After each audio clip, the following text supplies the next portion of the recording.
This is your second live stream for the day. I am the Solomonster. This is your Monday Night Raw review, the final Raw on the road to Money in the Bank, coming up this Saturday in Toronto. We had two more Money in the Bank qualifying matches, one spot in the men's match and one spot in the women's match left to be decided. Those spots have now been filled, and we know that on the men's side, it was going to be Drew McIntyre, Sheamus, and Ilja Dragunov. When this match was announced last week, that instantly got my attention. I was very much looking forward to this main event, and they did not disappoint. They gave them time. It went through two commercial breaks. They beat the holy hell out of each other. But in the end, as predicted, the man going on to Toronto this weekend will be Drew McIntyre. He will be in the Money in the Bank match, which of course means that CM Punk is going to be lurking up north this weekend. Is it going to be in the ladder match? Is it going to be later on in the night? Because at the very end of the show tonight, we had McIntyre for the second week in a row, not only saying that he was going to win Money in the Bank, he is going to cash in and win the World Heavyweight Championship and leave Toronto as the champion on Saturday. He has made that promise. We had an excellent main event, though, on this show. We also had another Wyatt 6 video.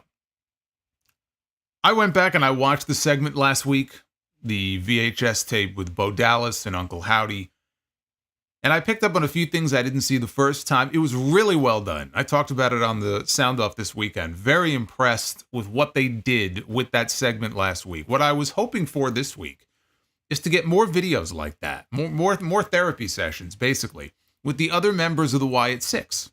So we get to know a little bit more each time about each member, why they're part of this group, what their motivation is, what their feelings are about, what their mission is, all these different things. We didn't get that. Instead, we got another video. We got the continuation. We got part 2 of the video from last week with Uncle Howdy and Bo Dallas. And it was, again, very well done. I enjoyed the video. Again, they didn't break a lot of new ground, but there was one very important key element that came out of this video as far as what their motivation is, and a little hint as to who they may be targeting and who they may be going after going forward. So that was an important part of that segment. I guess we'll just have to wait and see if they do similar segments with the other members, but if they do, we didn't get that this week. We had a lot more hijinks with Liv Morgan and Dominik Mysterio. They were all over the show. And they have been all over this show now for weeks. And their segments do really well, especially on social media, so it's no surprise they would kind of flood the zone with Liv Morgan and Dominik Mysterio stuff. So we had more of that. We had more strife within the ranks of the Judgment Day as the cracks begin to show more and more each week. We actually got a WrestleMania rematch tonight between Rey and Dom. I'm kind of surprised they just threw it out there. I mean, they promoted it a week in advance, but it was only the second singles match between them, and they gave it away here tonight on TV. I mean, it will not be the last, obviously. But the segment that I also really enjoyed tonight, actually one of the segments I thought was among the highlights of the show tonight, involved Sami Zayn and Braun Breaker. They're squaring off this weekend for the Intercontinental title, and they had a face-to-face segment tonight. It resulted in Sami Zayn being left laying. But I thought that was a really strong segment. One of the goals of these types of shows is to get people excited and to get people to want to tune in for the PLE coming up this weekend. And I thought that they did a good job of that. I was not a fan of every single segment on this show. There was some boring spots. It was a little harder to get through than maybe in the last few weeks. I still thought overall it was a strong show, and they did what they had to do as far as Money in the Bank, especially with that IC title segment.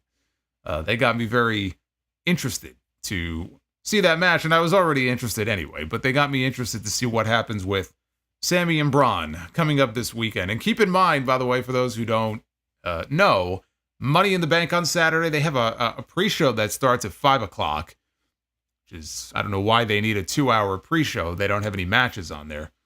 The actual event starts at 7 p.m. That's the new thing with WWE now.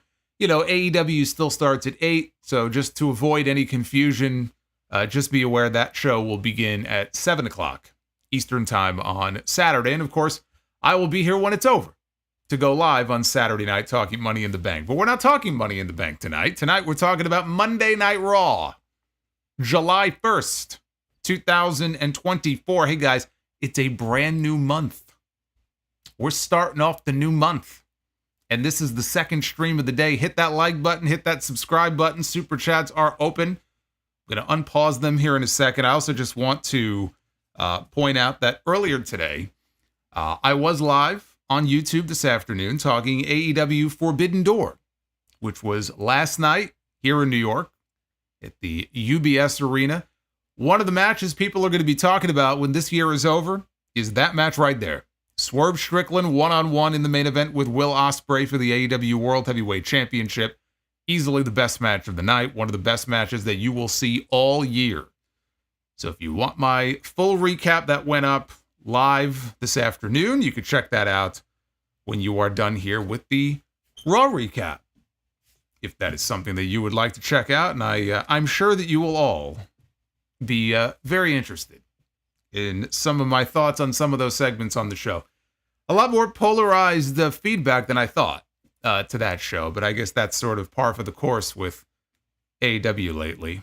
Got people who are either on one side or the other, and unfortunately they either carry the flag or they shit all over it, and it just seems these days there's not a whole lot in between, which kind of sucks, but that's the way it is with wrestling fans online. Row Roman Reigns gently down the stream. Look who's rowing. Row Roman Reigns gently down the stream. We had Rowan. We had Eric Rowan on the show tonight. I'm going to talk about him in a second. Oh, boy. The learning tree. Speaking of polarizing, that was one of the segments that I was referring to from last night's show.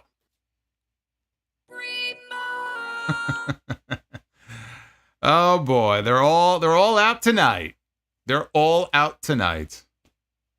El Masse. Let's get into this here, and then we'll get into more of these. Because there was no Pat McAfee on the show. Second week in a row. He was missing in Indianapolis last week. Had a family emergency. Not on the show tonight. Michael Cole, Corey Graves, they sent their best wishes to him. For those who don't know, Pat's father-in-law passed away suddenly last Monday. So he will be back on the show next week. In his place, we had Corey Graves. Corey Graves and Michael Cole usually work the PLEs anyway, so we've heard them together plenty of times. Jey Uso was out to open the show, coming through the concourse and then coming down through the crowd. The Fireflies were all out.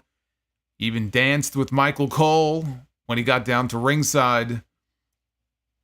He didn't really say much before he was interrupted by Chad Gable, who talked about how miraculous it was for him to overcome all of the obstacles, all of the things that have been thrown in front of him over these last several weeks. Obviously, he was attacked by the Wyatt family. He was left for dead.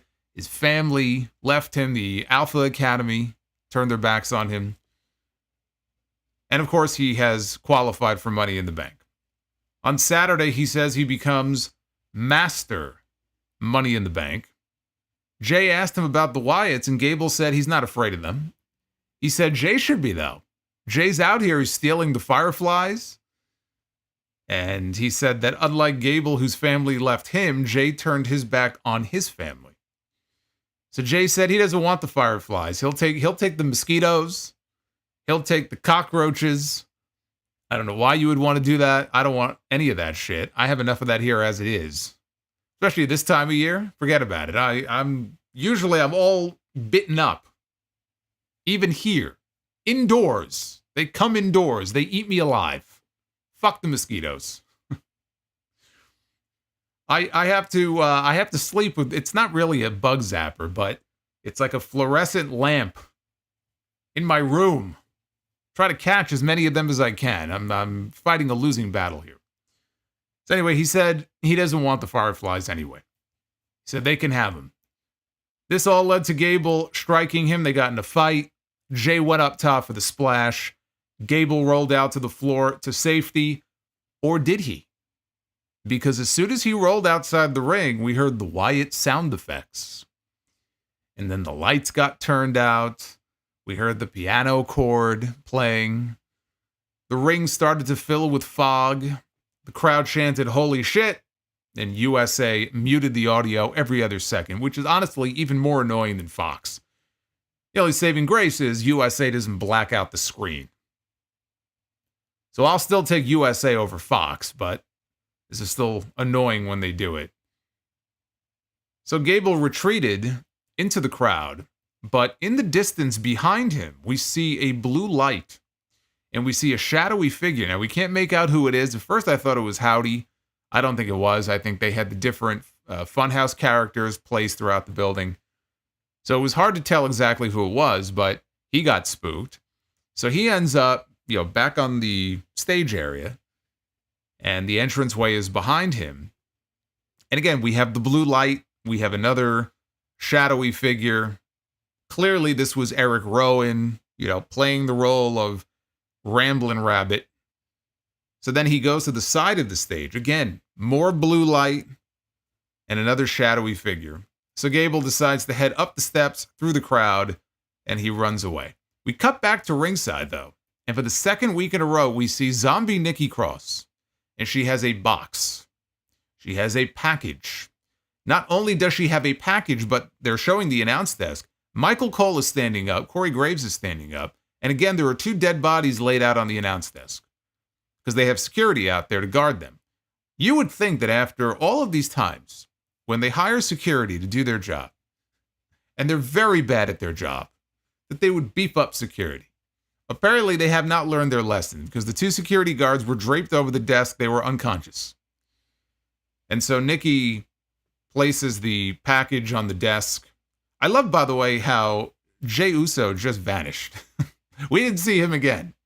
That was the last we saw of Jey Uso for the rest of this segment and for the rest of this entire show. And he even said earlier that I don't want the Fireflies. They can have them. He doesn't want to have any part of this. He dipped out in the middle of all this. But this is the second time now in the last few weeks that the Wyatts have come out, or the lights start getting turned out during a Jey Uso segment. And first time was when they made their debut a couple of weeks ago, and it was the same thing where Jey just disappeared. He got the hell out of there. This is the second time that happened.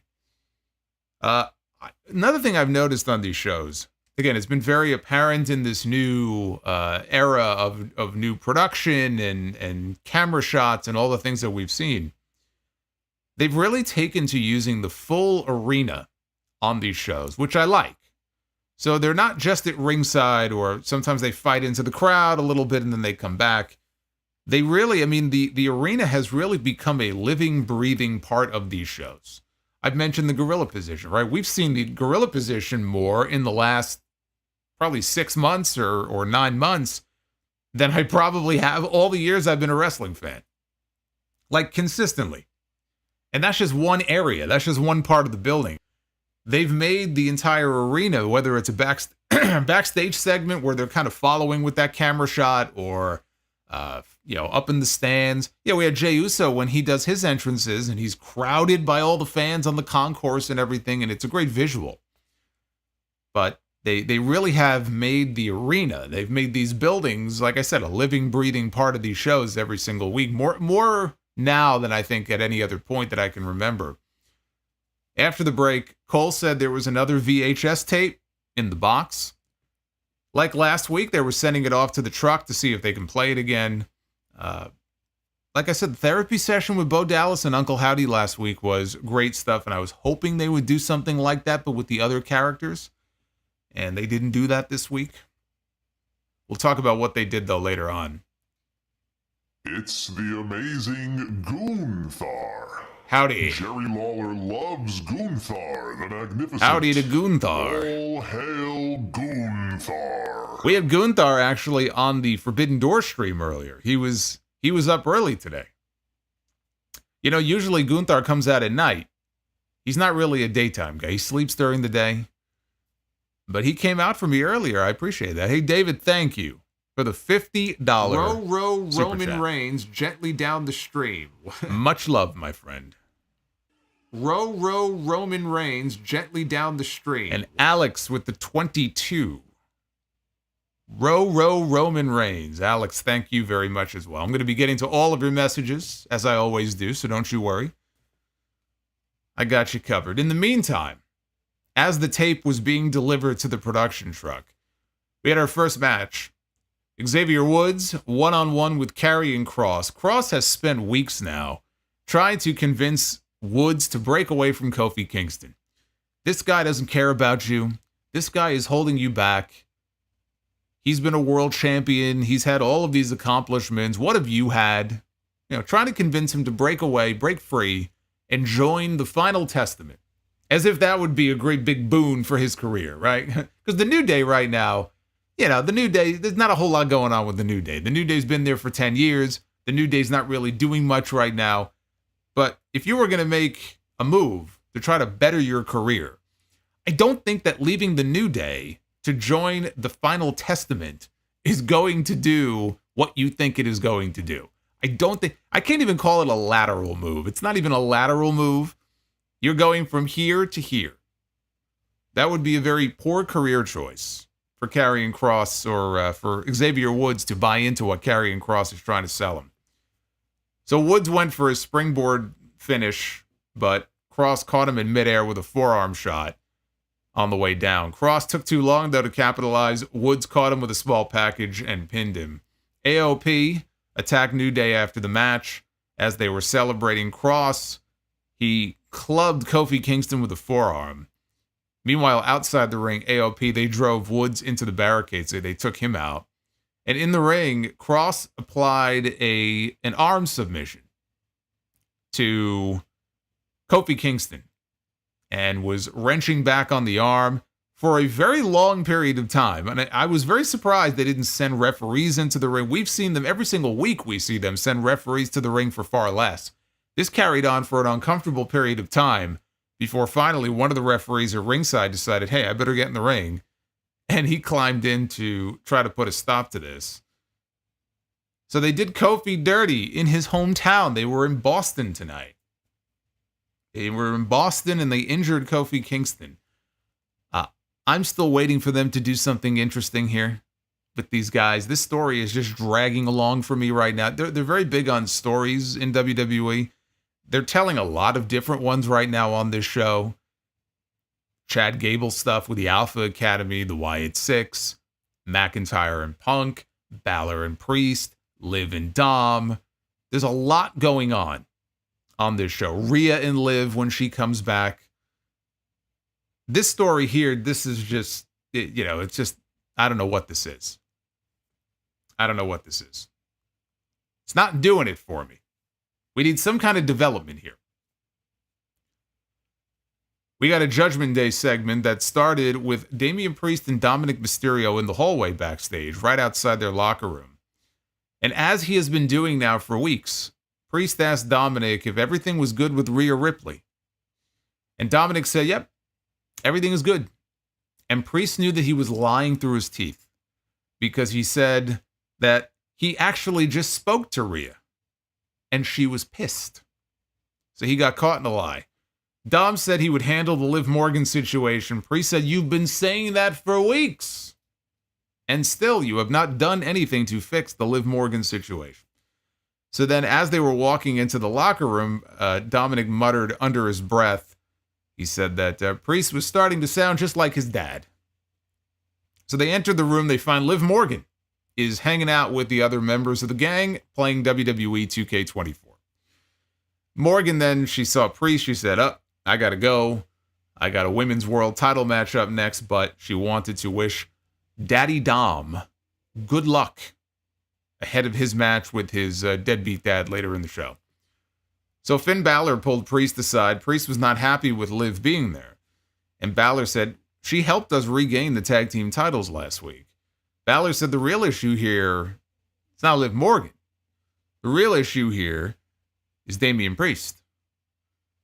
And said that he didn't like what Priest said on the show last week when he had that in-ring segment with Seth Rollins, and Priest made the comment, because Rollins was stirring things up a little bit. You need your friends to win your battles for you. And Priest made that comment about how they need me a lot more than I need them. And I said, that's going to come back to haunt this guy. It took 1 week, and Finn Balor was not happy about it.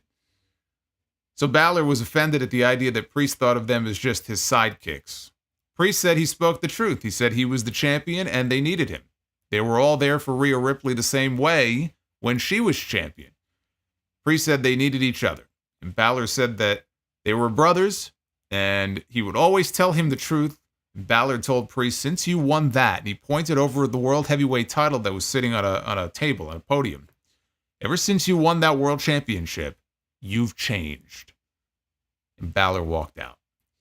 So things are breaking down a little bit more and a little bit more each week within the Judgment Day, between Balor and Priest in particular. The only question is, does Finn Balor cost him the title this weekend at Money in the Bank? Which I don't think is going to happen. Or do they save it for SummerSlam? And when Priest loses the title there, it's because of Finn Balor. Whether it's, again, accidental interference, because he's telling him, I don't want your help. Maybe Balor tries to help anyway, and it backfires, right? Unintentionally, it backfires. Or maybe it's intentional, and maybe he ends up costing him the title out of jealousy. Could go either way, but that's really the only question at this point. Does it happen this weekend, or does it happen at SummerSlam next month? I tend to think it'll happen at SummerSlam next month. We had Liv Morgan one-on-one with Zelina Vega for the Women's World Championship. This was Liv's first televised match in over a month since her steel cage match with Becky Lynch. Dominik walked out to the ring early on in the match, even though Zelina had said she didn't want his help, she didn't need his help. Dom's goal here was to fix things and cost Liv the title. That's why he came out. So Dominik coming out brought out Rey Mysterio, who followed behind him, and the crowd went crazy when they saw Rey come out. That took us to a commercial break. Morgan did the Three Amigos and then did Eddie Guerrero shimmy in the direction of Dom. Then she applied Rhea Ripley's standing cloverleaf, the prism lock. Vega, though, was able to fight out. Hit a moonsault for a near fall. They battled on the ropes. Vega hit a code red off the middle rope. She was a little tentative. It took a while for her to hit the move, but she hit it. And Vega then could not capitalize because Liv Morgan had the presence of mind to roll out to the floor, so she couldn't pin her. Meanwhile, on the outside, Dominik and Rey, they start arguing. Rey shoves Dom to the ground, right on his ass. Morgan, we don't see it because they're not showing her in the ring. Rey is standing there looking down at Dom. Here comes Liv Morgan with a basement dropkick, a sliding dropkick. Knocks Rey Mysterio to the ground. Now Liv is in the ropes, and she's laughing, and she's smiling. And here comes Zelina Vega with a 619. And catches her right in the face. Follows that with a tornado DDT. Got a great near fall out of it. Everybody bought into it. Dom then grabbed the chair. And Dominik slides a chair into the ring, right to Zelina. She looks at the chair. She looks over at Dom on the outside. Dom's telling her to use it. She picks up the chair. Dom's on the apron now. Picks up the chair, walks over, and just chucks it right at his head. And knocks him off the apron. She's looking down at him, and she's yelling at him. Morgan, though, sees this. She gets pissed, and she hits the ropes for the Oblivion, and then pins Zelina Vega to retain her women's world title. And Michael Cole on commentary once again calls Dominik an idiot. He tried to have Liv Morgan lose her championship. He tried to help Zelina Vega. It backfired yet again. So Cole is always calling him an idiot and calling him names anyway on commentary. So Dominik walks off. Liv is leaving kind of with him or like right behind him as if they're leaving together. He wants nothing to do with her. And she's like a puppy dog. She's following right behind him. As he goes to the back, Kathy Kelly walks out on stage and stops Liv. Dom keeps walking. And she wants to interview Liv Morgan. And Morgan tells Kathy that she's the luckiest girl in the world and her revenge tour is going exactly as planned. She dedicated her victory tonight and all future victories to the most gorgeous man in WWE, Daddy Dom. The match itself was fine. The match itself was really nothing special. But what really enhanced it was the crowd. Crowd's liking this story. You know, when Dominik came out, he gets drowned out by boos. When Rey came out, they all came alive. When Rey shoved him down, again, big reaction. And then they bought into the near falls there towards the end. So the people were fully with this. The match itself, like I said, it was fine. It was really nothing out of the ordinary. But it was a fun segment because everybody was into it. Everybody was, playing their part. Rey and Dom, they had a match coming up later in the show. Not the last time we would see Liv or Dom on this show. Again, they get multiple segments every single week. There's a reason why. Because their segments do well. Whether it's on TV or whether it's on YouTube or TikTok, this is why we're seeing so much of this story. And when Rhea Ripley is ready to come back, she's been gone long enough now, and they've really been building this up. When she comes back, forget about it. I can only imagine what kind of numbers those segments are going to do. Seth Rollins was shown walking in the back.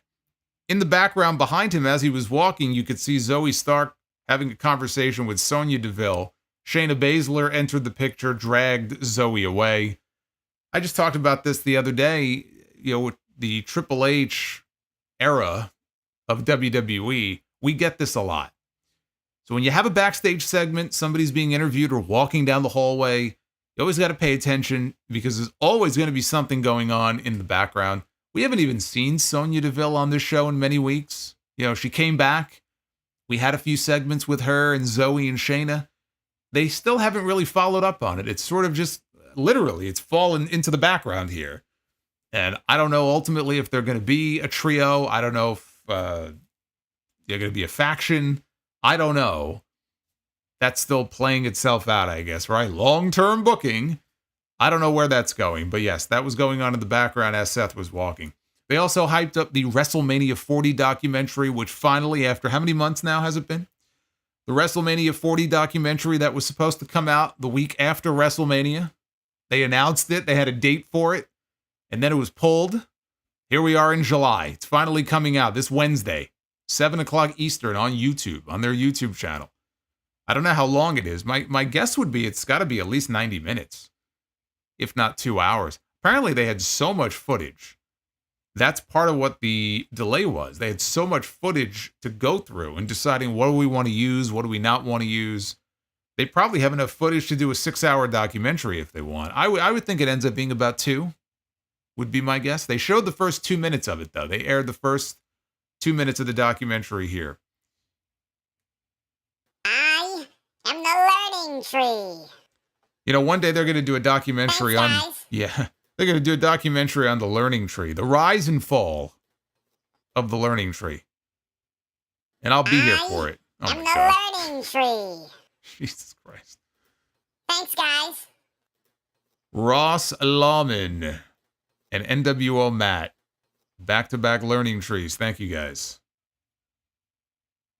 And Matthew, thank you for the sub.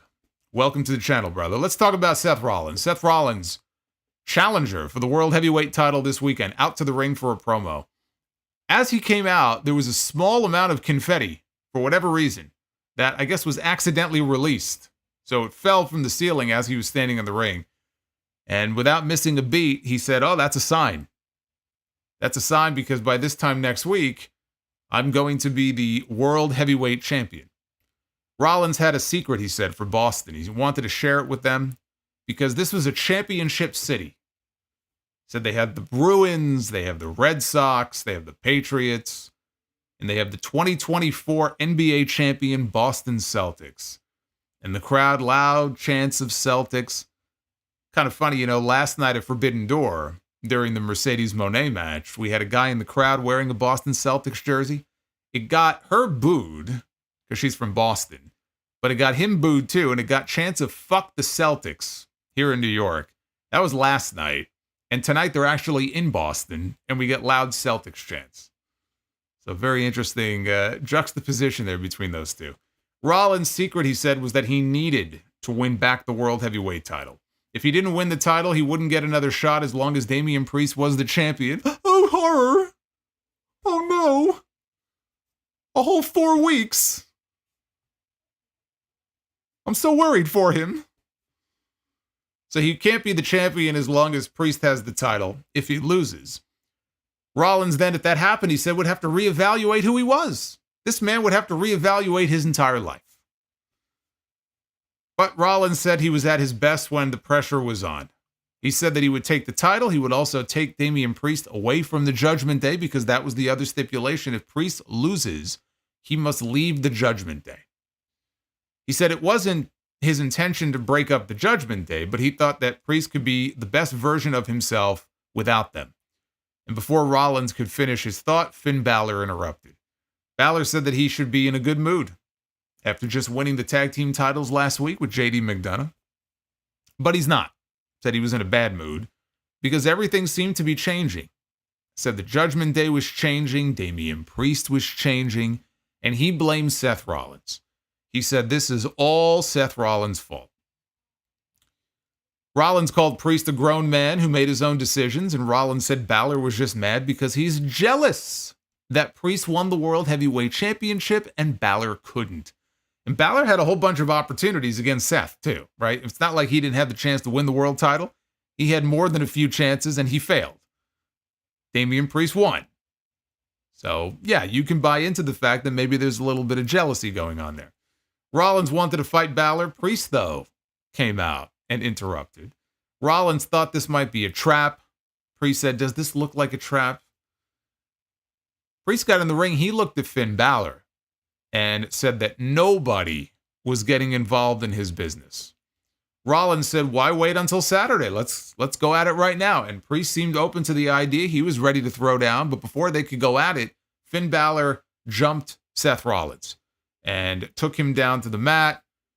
Priest didn't like this, and he pulled Balor off. Rollins then knocked them both down with a single super kick. Rollins then gave Balor a curb stomp. Priest then gave Rollins, when he turned around, a South of Heaven chokeslam. Boy, he got this fucking guy way up. And chokeslammed him, laid him out, and Priest ended up helping Balor to his feet. You know, it's interesting. We're getting similar stories right now at the same time. You look in AEW. I just got done talking about Will Ospreay earlier this afternoon and that great match he had with Swerve Strickland. And there's a story that's playing itself out right now in AEW. And it's not the dominant story like it is here on Raw with these guys. But he's technically part of or affiliated with Don Callis and the Callis family. And of late, he's made comments to the effect of, I don't need them. I don't want them. I don't need them to help me or help me fight my own battles. And Callis, clearly has been offended by that. And they're going to have a split soon enough. Here, it's the same thing where Damian Priest all of a sudden is like, I don't need you. I don't want you to help me. I'm not asking you for your help. I don't need you to fight my battles for me. And Finn Balor is offended by this. Like, what do you mean? Thought we were a team. You don't need my help. So it's a very similar type of story playing out on both shows right now.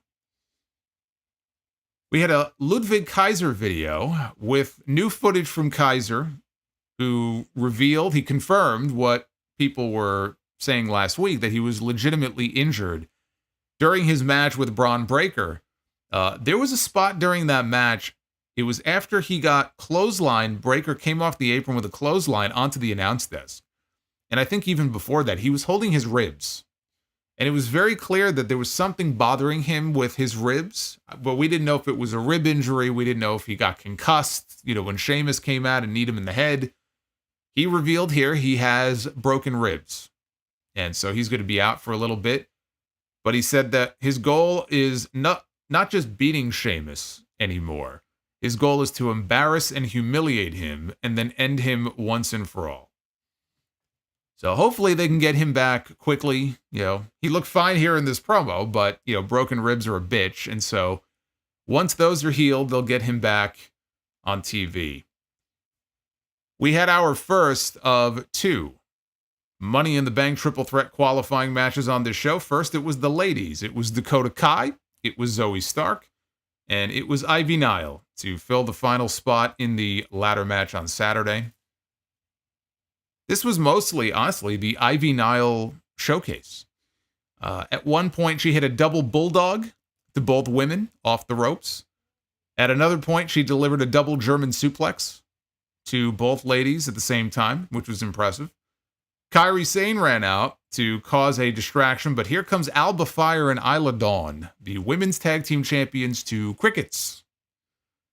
Nobody cared. They came out, took out Kairi. Zoey used the distraction to give Dakota a Z360 and pinned her. I thought this was a pretty average match. I thought they would give the last spot to Dakota Kai. I was actually surprised by that finish. I would say I was mildly surprised by that finish because Zoey was actually in the Money in the Bank match last year.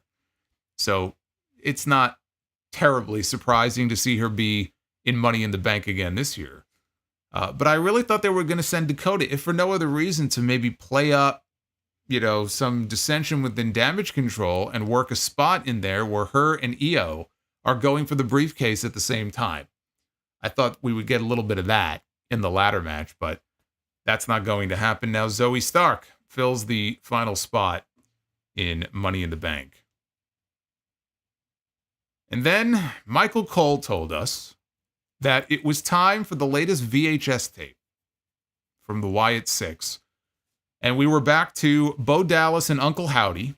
This was a continuation from last week's segment, last week's therapy session, with Bo wanting to know here, how much longer are we going to keep doing this? So what are we even doing here? And Howdy asked Bo, honestly, if he believed that he brought... Now, I couldn't tell if he said that if he brought him to life, as in Howdy, like, do you believe you brought, like, Howdy to life? Or if he believed that he brought life to the other members of the Wyatt crew, because there were random glitches during the segment at different moments. So I couldn't quite make out what he was saying at this part. But Bo Dallas said that he was destined to do this. And Howdy asked Bo if he thinks that he's special. And Dallas said that special implies that others are not and deserve to be forgotten. He said they are the ones everyone forgot and that everyone abandoned.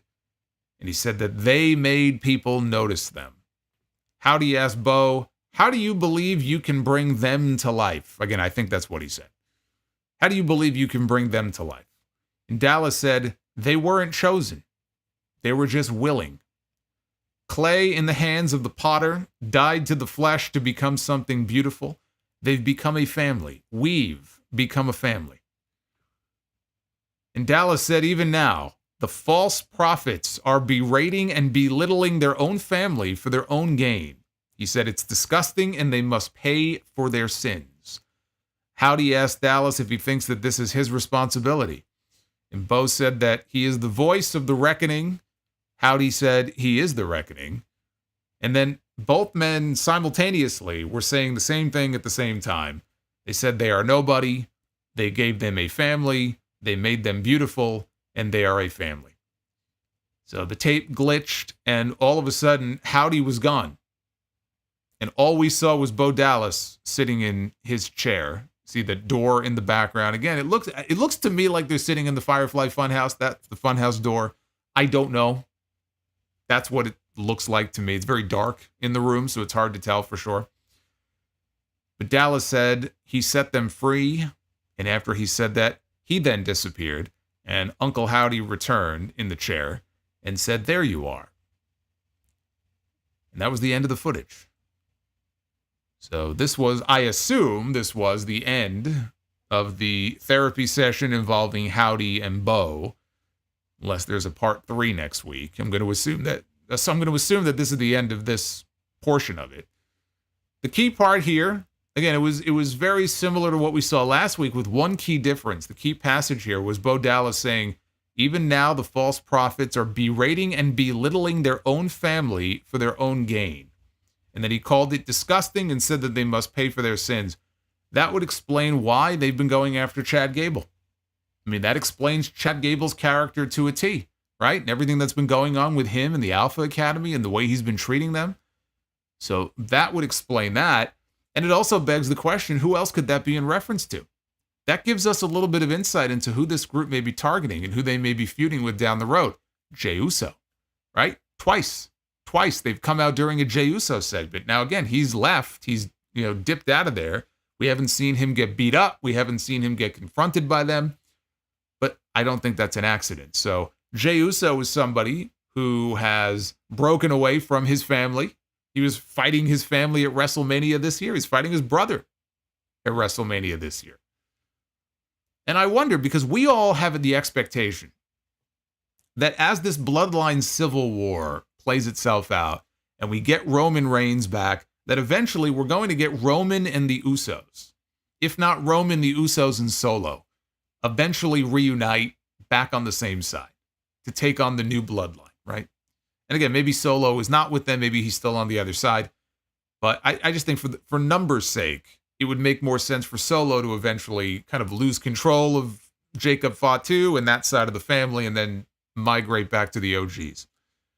But I wonder if this Uncle Howdy and this Wyatt stuff will factor into that in some way. If we know that Jey is going to reconcile with his family and is going to reunite with Jimmy at some point, does this play a role in that? Does this play a role in convincing him? Because we don't know how this is going to play out, how long this is going to go on for. So I don't know. I don't know if maybe they will play a role in bringing the family back together. Then there's Dominik Mysterio. This could technically apply to him. Had a match with his dad on TV this week. He puts his dad down all the time, broke away from his family, joined a new family. So there's a few different avenues that they opened up here with that. Now that we know, kind of the people that they are looking to go after, any of the people I just mentioned would really fit the bill. And maybe there's some I'm not even thinking of, that are on the roster right now who betrayed a friend or a family member that I'm not thinking of. I mean, that could apply to Damian Priest if the Judgment Day split goes through soon, which it looks like it will. Now, the other thing I wanted to mention here, and I noticed it a little bit last week, but I really noticed it here in this tape. I know they were brothers, so you expect there to be some kind of resemblance. But even so, listening to Bo Dallas in these segments, and especially the one here tonight, it is eerie how much he speaks like his brother and sounds like his brother when he's cutting these promos. There were parts of this where if I would have closed my eyes and I didn't know any better, I would have sworn I was listening to Bray Wyatt. It really hit me just listening to him here in this segment, how similar, the cadence and the voice and even some of his mannerisms here. It's one thing, I know they're brothers, but very, very eerie just watching it play out here. So Otis was shown in catering. He had 2 plates. He was shown in catering. Chad Gable sits down next to him. And he was worried that new Wyatt video was directed at him. And Gable said, look, I need help. He said he knows the awful things he said. They were hurtful, and he knows that Otis hates him. And Otis said that, look, I don't hate you, but we're not going to help you because this has nothing to do with us. This is all on you. Basically, leave them out of it. It has nothing to do with them. It's not their problem. And Gable said, Otis was right, but hey, who's to say that they won't come after you? They won't come after Maxine. They won't come after Tozawa at some point. Gable said that he would be there for them if that happens, and then said that Otis was his number 1 guy. Tozawa comes over, Maxine comes over and asks Otis, is everything okay here? And Gable said that everything was great, and he walked away. Left Otis with something to ponder. Michael Cole on commentary is saying he hopes Otis doesn't fall for it. So are we heading, because there was a point, I've gone through so many, different scenarios for Chad Gable coming out of Money in the Bank and going into SummerSlam. I was holding out a smidgen of hope up until a few weeks ago. He was still going to end up with the Intercontinental title. I've all but given up on that. I don't think it's going to happen. And I don't think he's going to win Money in the Bank. So now he's wrapped up in this Wyatt stuff, and I'm looking ahead to SummerSlam, and it doesn't look like he's challenging for any championships. It looks to me, and I wonder, because again, he now is putting the onus on Otis. The onus on Otis. to make a decision here about whether or not he wants to forgive Chad Gable for all the awful things that he said and done. Are we going to end up with Chad Gable reunited with Otis and Tozawa? Are we going to end up with the Alpha Academy against the Wyatt Six? Could we see Otis and Tozawa and Gable against Dexter and Gacy and Rowan, or some combination of these guys in a tag match at SummerSlam? Or are we going to get Chad Gable one-on-one with Uncle Howdy? It looks like he's going to have some tie-in with them at SummerSlam, if I had to venture a guess. If he's going to have a match at SummerSlam, it's probably going to involve the Wyatt Six, and not the Intercontinental or any other title. And I am still waiting on the Creed brothers to turn. Meanwhile, they were just announced for Josh Barnett's Bloodsport. Bloodsport is coming here to Brooklyn on July 28th. Julius Creed and Brutus Creed on their way to Bloodsport. Just made the announcement earlier tonight. It seems to me like that would be the perfect fit for them. I think they'll excel on that show. I think they'll do well. And we had Rey Mysterio one-on-one with Dominik Mysterio, a rematch from last year's WrestleMania. I am the learning tree. The learning tree. Thanks, guys. You're welcome. Thank you, Matt. Dropping some knowledge with the learning tree. Off is a direction you can fuck. Alex telling the learning tree what he can go do. Alex, thank you for the $23 super chat. Thank you very much. We had Rey and Dom. Let's talk about this match here. Of course, we got a Liv Morgan run-in. She came out as Rey was setting up for some move on the ropes. Dom countered into a single leg crab. Rey got a rope break. Rey set up for the 619. Liv, though, pulled Dom out of the ring to safety. Rey then hits a basement drop kick to his son, knocks Dominik on top of Liv Morgan. And he is now laying on top of this woman, and Liv Morgan is absolutely delighted by this, as she looks up into the eyes of her lover boy, right? Her, what she call him? Daddy Dom or whatever. So Liv Morgan is very happy about Dominik being in this compromising position. Now, he's trying to get away. Now, I have to say, he didn't exactly rush to get off of her. He was taking a few seconds to probably cop a feel and enjoy himself. So then he tries to get away, and she's holding him. Now, he's mounting her. Okay, he's basically straddling this woman, and she's holding him in place.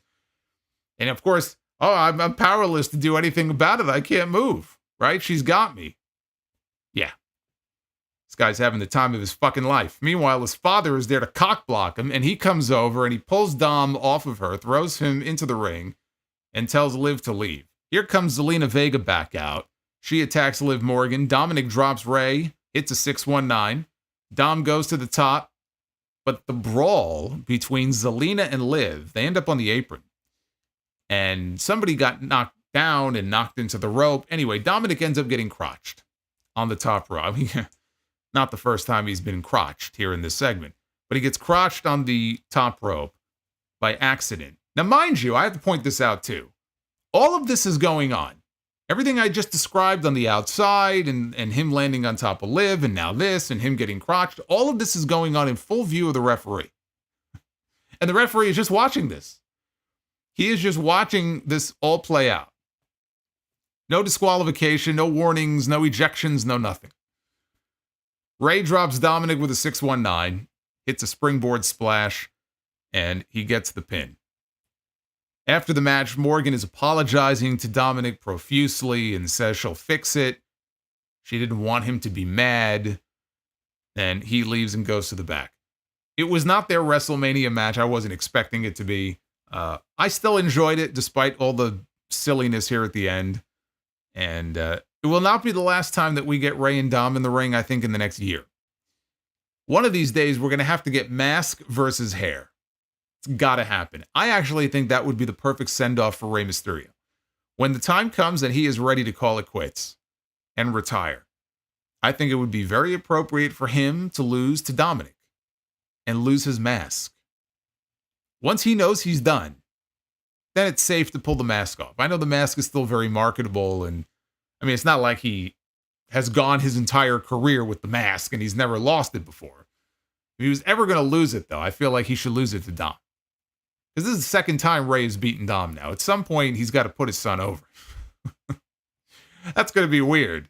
You know, every time they wrestle, it's always Rey going over on Dom. So I think that would be a very appropriate way for him to end his career when the time comes that he's ready for that to happen. But hey, you know, Rey is still going strong. What is he, 49 now, right? I think he's going on 50. Still going strong. He's been able to stay healthy lately. Hopefully it continues. Sami Zayn was out to the ring next for a promo to talk about his Intercontinental title defense on Saturday against Braun Breaker. Sami said that he's not stupid. He said he hears the buzz and he hears everybody thinking that Braun Breaker is going to run right through him at Money in the Bank, and he gets it because Breaker is strong as hell, he's fast as hell. Sami declared with great conviction in his voice that he will beat Braun Breaker at Money in the Bank. That brought out Braun Breaker and his generic music. He got in the ring. He told Sami that he gained a little bit of respect for him last week because everyone backstage is afraid of him. When they see him coming, they turn, they go the other way. They turn, go in the opposite direction, but not Sami. Said, in fact, Sami is the one who offered him a title match. And he said that means one of two things. Or it means two things. One, he has guts. And two, he has no idea what he's in for. Breaker said that respect goes out the window on Saturday. He said he's going to decimate Sami and win the title. Sami asked him if he knows how many guys have said something similar to him. He said it's happened 1,000 times, and he's put himself back together 1,000 times. He said he gets back up every single time, and this title, and he held it up, said this title is proof. You know what? A lot of people didn't give him a chance at WrestleMania. They didn't think that they would beat Gunther yet. I didn't think they were going to beat Gunther at WrestleMania this year. They told the underdog story with Sami, and Sami got to be the first person to beat him on the main roster. So, like, even not only in kayfabe, but even like just in the context of the show itself, I think a lot of people counted him out and didn't think he was walking out of WrestleMania with that title, and had Gunther in their predictions, who looked pretty stupid when that match was over. Sami said that if he had to stand in the ring and tell Breaker who he is, then maybe Breaker hasn't done his homework and isn't as smart as he thinks he is. He said maybe that means Breaker isn't as good as he thinks he is. Breaker dropped the mic and teased leaving. Then he turned around real quick and he speared the hell out of Sami Zayn. Like, just full speed, boom, takes this guy down. So he leaves the ring. It looks like that's where the segment is going to end. Sami rolls out of the ring. Now he's on the opposite side by the announcers. He's standing up. He's holding his ribs. Braun is in the aisle, and he's looking, and he smiles. And it's like, oh, you could see, right? The gears going in his head. You could see what's coming. He starts to round the bend, and we get that overhead camera shot, right? The same one that they used a few weeks ago when he broke Ludwig Kaiser in half. He rounds the ring.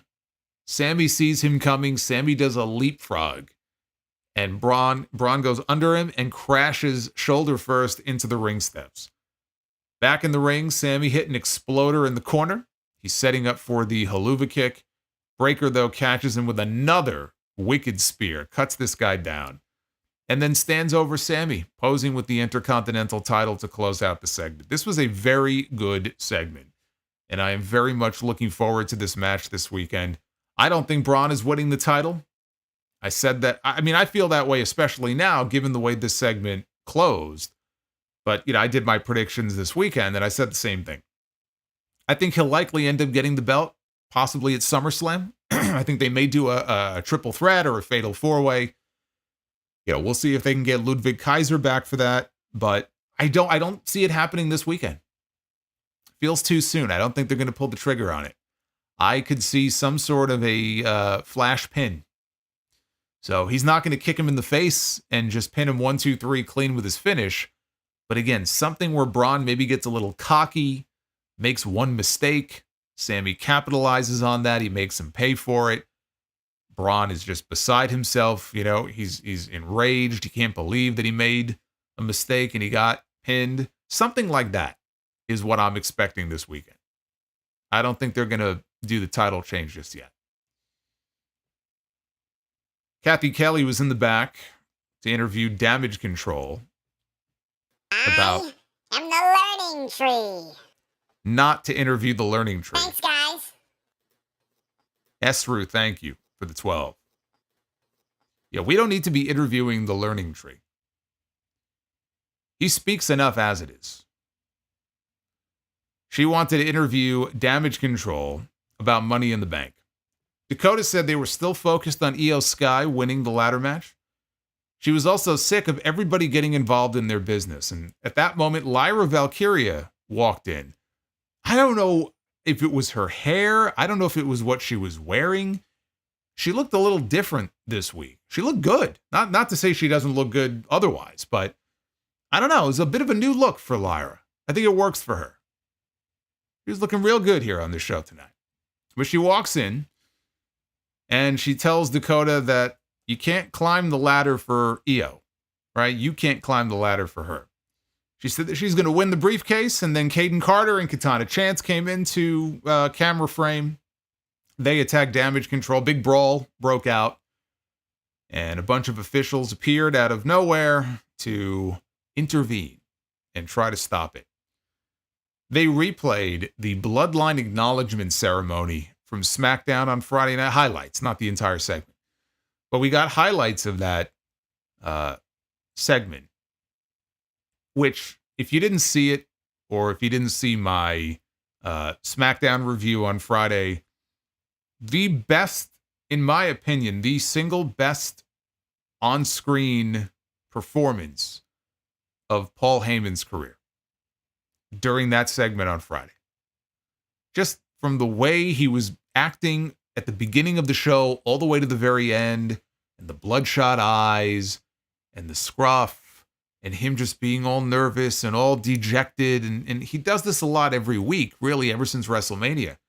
But it kind of all built to this one moment where he stood his ground and he said that "You are not my tribal chief," is what he said to Solo Sikoa. And then he paid the price for it. He got spiked, got a flying headbutt from Jacob Fatu, and they gave him the Shield triple powerbomb through the announce desk. And he took a pretty hellacious bump. You know, for a guy that shouldn't be taking bumps, he's not a wrestler, he's not an athlete, 58 years old. He took a hell of a bump. I mean, kudos to him for taking one for the team. I thought that was just an outstanding segment. And as far as Heyman is concerned, as good as anything I think that he's been involved in on screen his entire career in wrestling. I just thought it was fantastic. And it's gotten me now fully invested back in this Bloodline story when they were losing me. You know, it was starting to do just the sameness to a lot of these segments. And look, it could get very dull. You know, you don't have Roman Reigns, you don't have The Rock. I was waiting and waiting and waiting for Fatu to debut. I didn't know when he was going to debut. And sometimes when they don't really have a lot of interesting things to say, it can just be very dull. And you're waiting for that next chapter to come. Well, we got the next development on Friday in that story, and it was great. Speaking of great, that brings us to the main event here on this show, which was a triple threat qualifying match to fill the final spot in the men's Money in the Bank ladder match. Drew McIntyre, Sheamus, and Ilja Dragunov. This right here is what I was hoping for when they announced this match last week. A physical match with some great wrestling, some great near falls, and a hot crowd that was making a lot of noise. Like I said, buying into a lot of the near falls. This was great. McIntyre and Sheamus, you know, they've been there so many times. We've seen them against each other so many times. We've seen them in these main event spots against other people so many times. This is still new for Ilja Dragunov. I mean, he was the man in NXT UK, and even in NXT, he was the guy. on the main roster so far. He's had, I think, 1 or 2 main events, right? I think when he wrestled Jey Uso, that was the main event. But he's still new to this position on the main roster. People are still getting acquainted with him. They're still getting used to him. He hasn't really had a lot of time to shine. And I'm sure there are going to be people who are upset that he didn't win. Oh, they beat him again. Now he's lost like 3 times or whatever it's been. And there are going to be people who think he's buried. They'll throw that word around, oh, he's buried. He's buried, right? Whatever. Just laugh and move on. Laugh at these people and their foolishness and move on. The fact is, Ilja Dragunov, based on reports, was not even supposed to be in this match. Ilja Dragunov was a substitute. You talk about last minute. They announced this last week, the same night that Ludwig Kaiser got hurt. It was going to be Kaiser, Sheamus, and Drew. So it was a very quick substitution. It made the match better, but he was the substitution, which means they never planned on him going to Money in the Bank in the first place. You should have known that going into this match. I don't understand why people would be upset about that. Not only was he never going to win this match to begin with, but he went in here and he got a lot of shine against these 2 guys. He was not a background player. He was not cast aside like he was less than. He was on the level with these other 2. They gave it to him. He would give it right back to them. And they gave these guys a lot of time, too. This match went almost 20 minutes. There was a Tower of Doom spot with Dragunov on the bottom, and Sheamus took the superplex from the top. McIntyre went for a Claymore kick. Dragunov cut him off with the Torpedo Moscow. McIntyre rolled out of the ring, though, so he couldn't be pinned. Dragunov went for a coast-to-coast drop kick on Sheamus, and they used the overhead camera angle for it.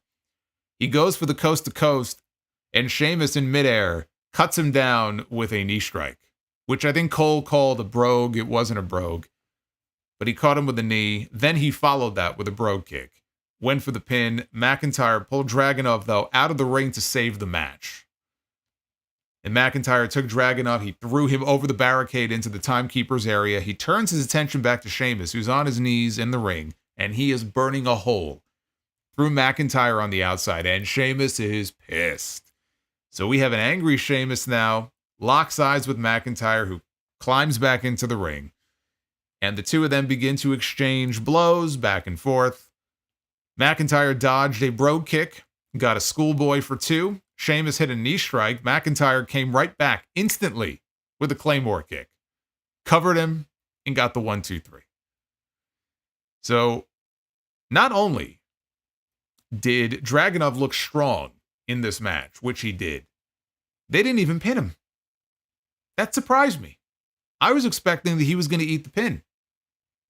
They got him out of the way. It was Sheamus who got pinned, not Dragunov.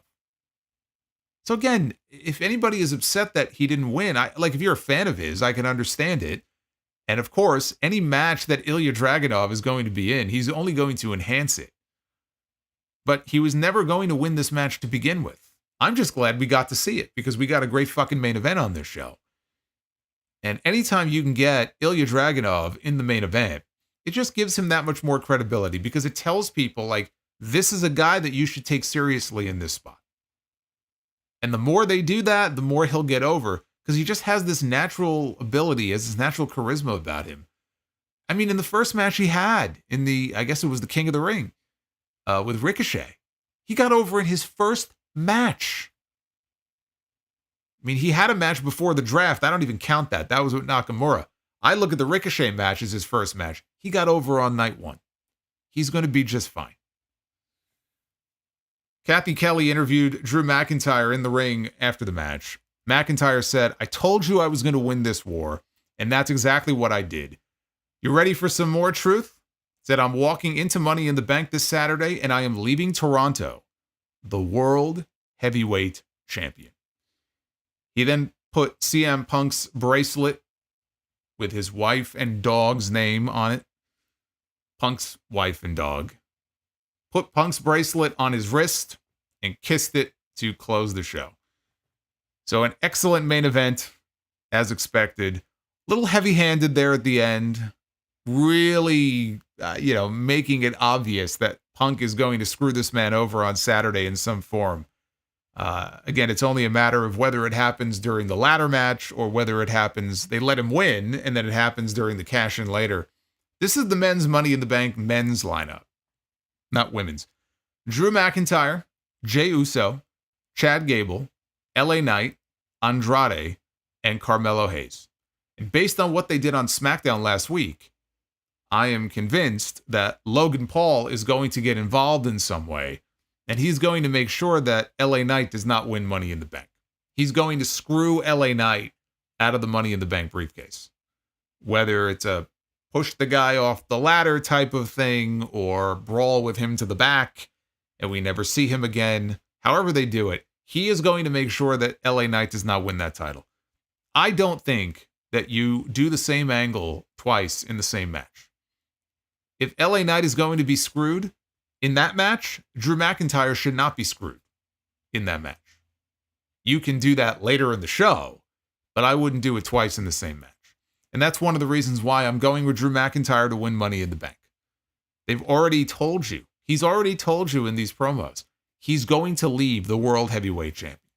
If that match opens the show, for sure, he's winning the briefcase.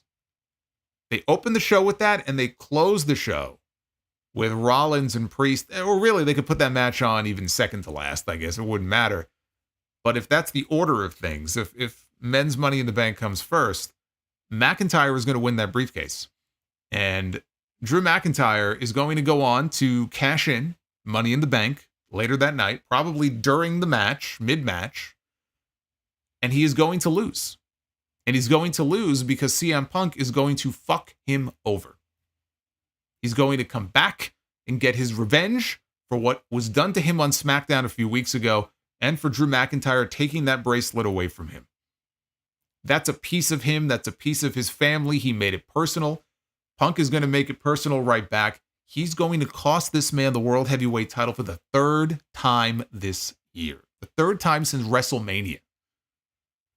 And that will light the fire that will take us into SummerSlam and the first match, assuming he's cleared by then, between CM Punk and Drew McIntyre.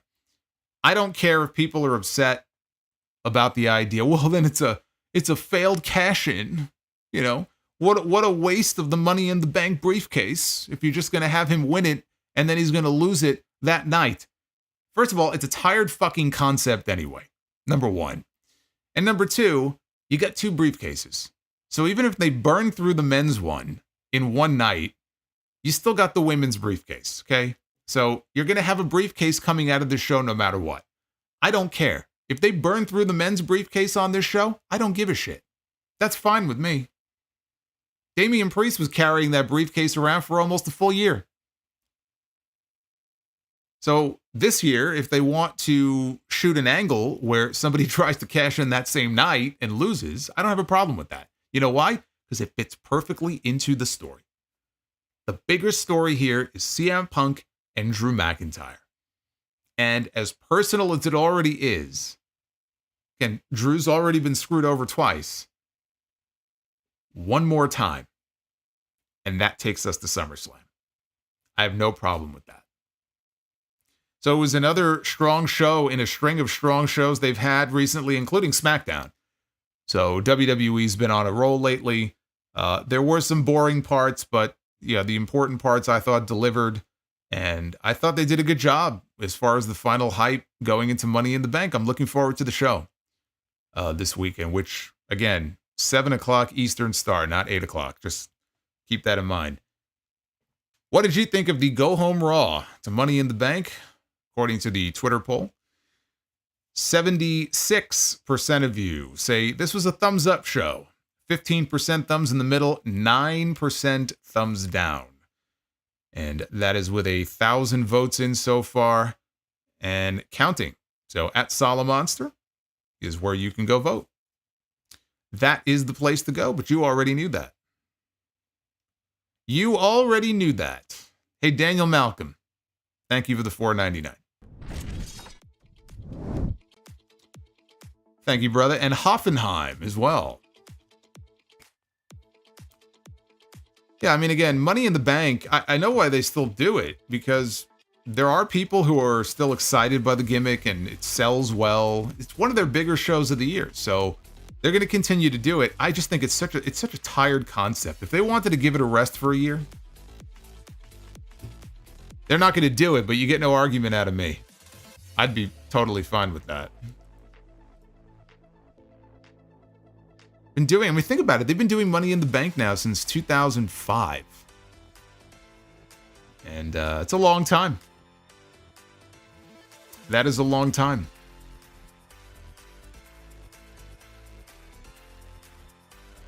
All right. Let's see here. Where are we going here? Let's take a look at your messages. We are going to kick things off here with Skywalker. And Skywalker says, Happy Bobby Bonilla Day. Yes, it is a national holiday today. Or I guess now it's July 2nd. But it was on July 1st. Bobby Bonilla Day. That man gets paid every year. Doesn't have to do anything. All he has to do is walk to the mailbox, pick up his check. He doesn't have a care in the world. We should all be so lucky as Bobby Bonilla. Hypercam with the 5. Is Judgment Day supposed to be presented like teenagers when hanging around the clubhouse? Makes me think of Undertaker's soft backstage comment. What gave it away? Was it the video games and the dartboard? Yes. That's exactly the idea. Josh Carlo, you mean to tell me that The Undertaker, if he was still on the active roster, would not enter the Judgment Day clubhouse? Josh Carlos, bigger liar, Russo or Hogan? It's hard to tell because everything out of their mouths is bullshit. Hogan's older, and Hogan's been telling lies for longer. So I gotta go Hogan. The Winston Slip, Happy Canada Day. Says, thank you. 2 streams today, eh? Yes, 2 streams today. Keeping busy. You guys are keeping me busy.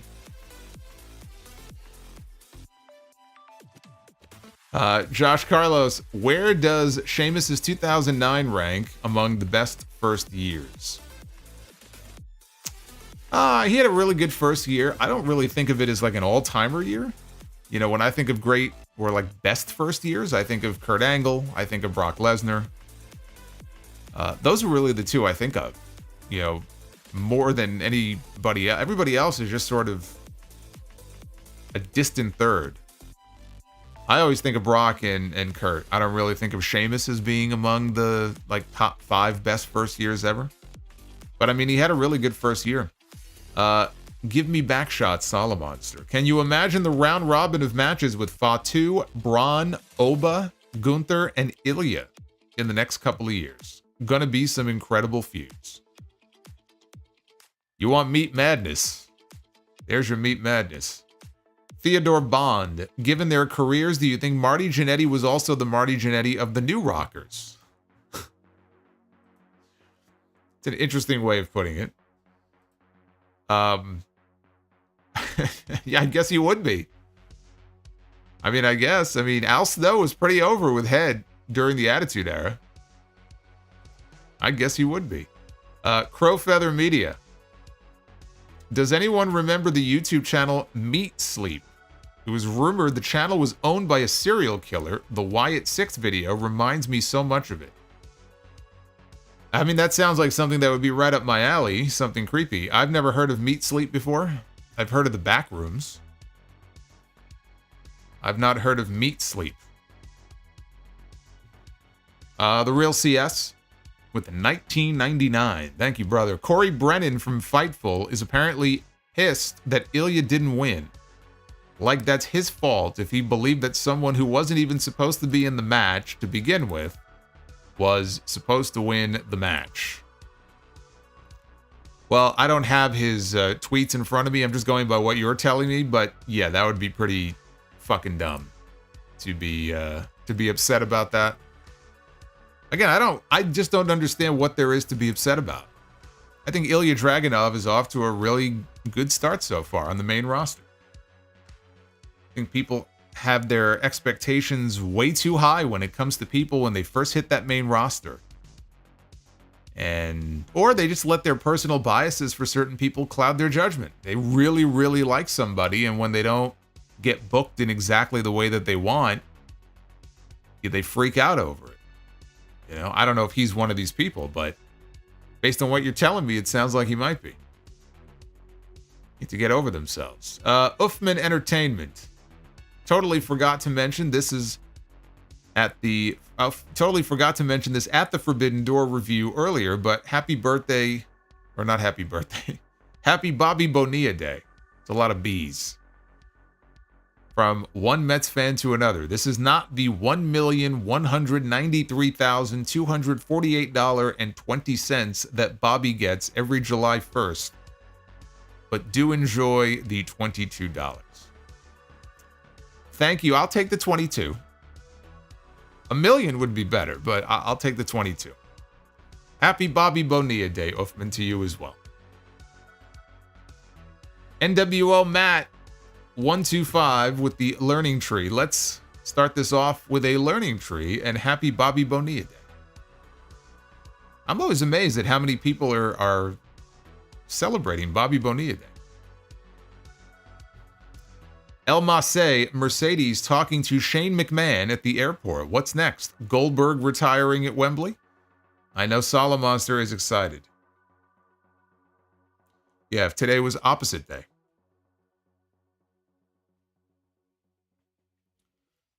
Yeah, Mike Johnson reported that apparently Mercedes had a very chance meeting with Shane McMahon and bumped into him at LaGuardia Airport. And they did talk about AEW. It's one of those things where, how would he know that?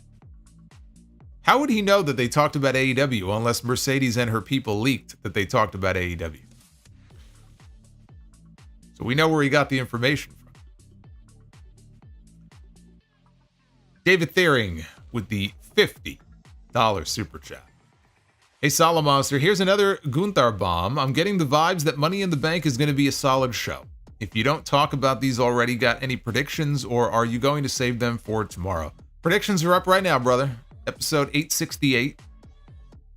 You can find my Money in the Bank predictions right now. And yes, we will talk more about Money in the Bank on TNT, JD and myself tomorrow night.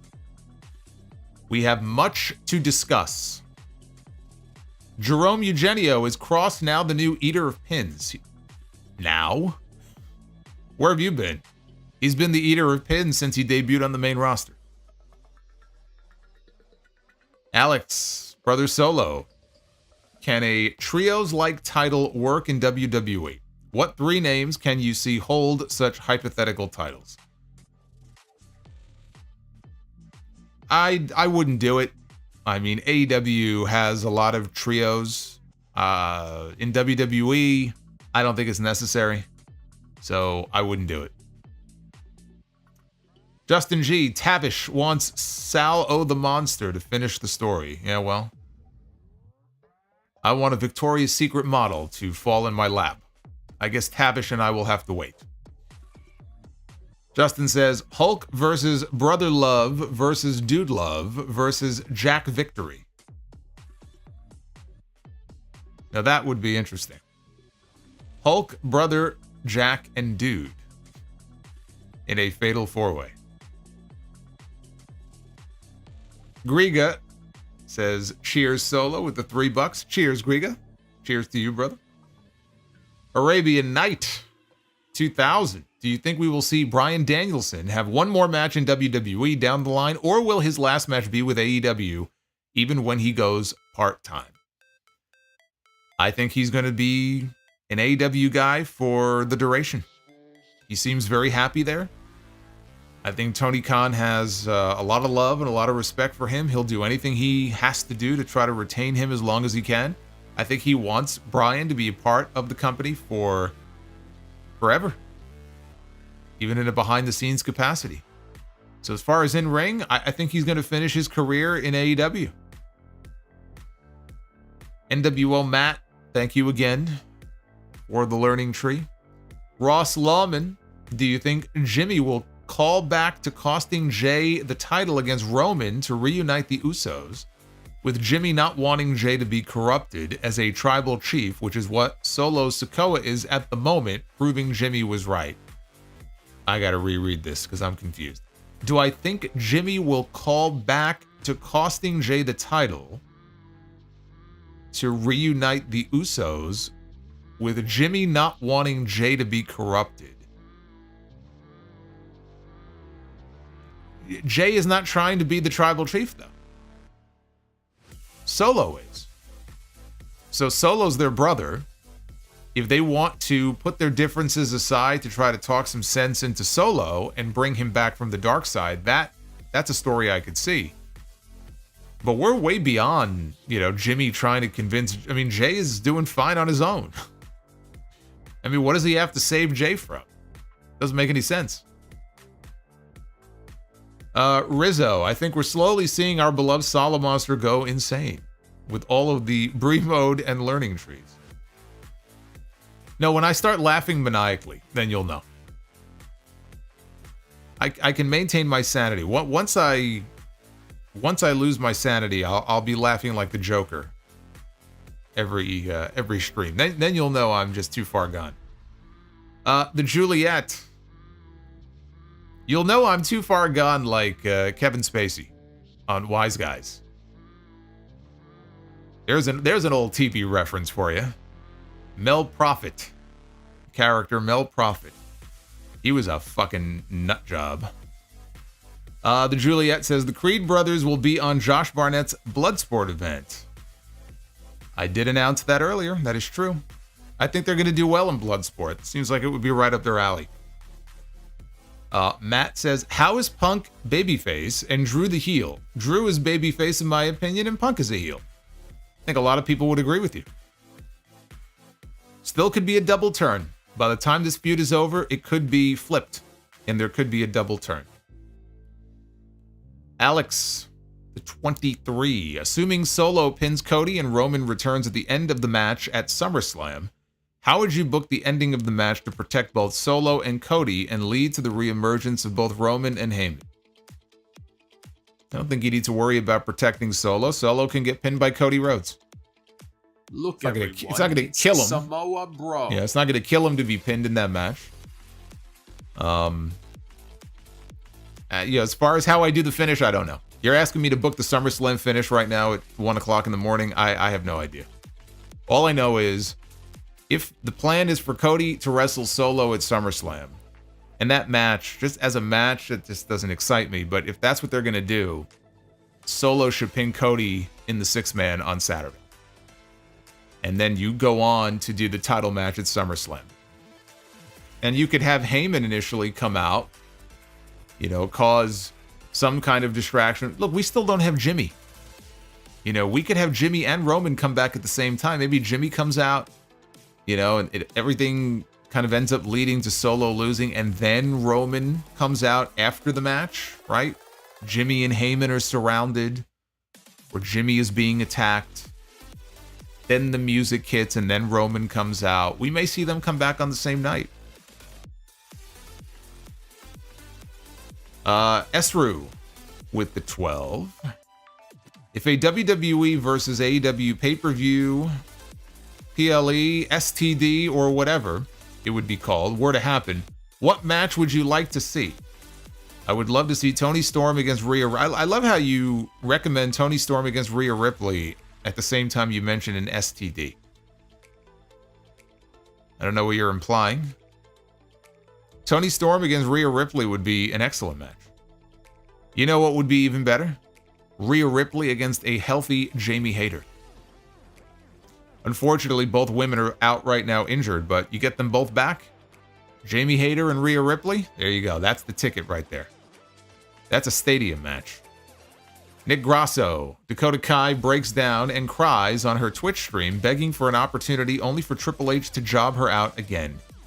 Now there are 2 separate hashtags for her on Twitter. What is this? What is this Twitch? What? I don't know. I know nothing about this. She was crying on Twitch. Is there a link to this clip? I'm only first hearing about this now. She's crying on Twitter about not getting opportunities. This is the first I'm hearing about this. Daniel Malcolm. Clock strikes midnight on Bobby Bonilla Day. I am officially the big 3-1, although my knees feel 81. Glad to ring in a birthday with a live sound off. Hey, Daniel, thank you, and happy birthday to you. You're only as old as you feel. Always remember that.